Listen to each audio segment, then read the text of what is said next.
Hey there, Northsiders. It's time to prepare for worship for this Sunday. And this is the last week of our Books We Miss sermon series. I hope that you've enjoyed exploring different books of the Bible that we ordinarily don't cover. This week we will finish with Leviticus. Yes, Leviticus, and specifically Leviticus chapter 25. And so this weekend, I'd encourage you to read chapters 25 and 26. Now, this segment of Leviticus is about the celebration of Jubilee. And not just Jubilee, but the Sabbath years that happen leading up to it. So every 7th year, the Israelites were to leave their land fallow, so that the land could rest, the way that God rested in creation, and the way that humans are commanded to rest once a week.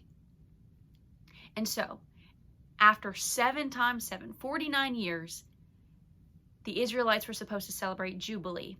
A year that meant that not only was their land to rest, but they were also supposed to forgive people of their debts and persons who had fallen upon such hard times that they were sold themselves into slavery were to be freed and released back to their land.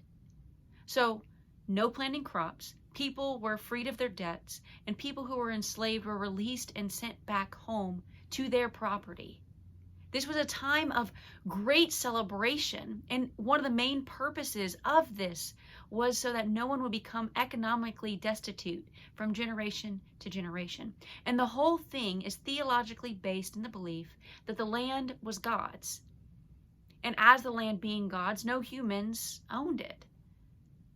And all that was produced was because of God. And so how do we deal with this Jubilee concept in 2020? How do we deal with it in our own lives where we can barely catch a breath or a day off or a moment to rest?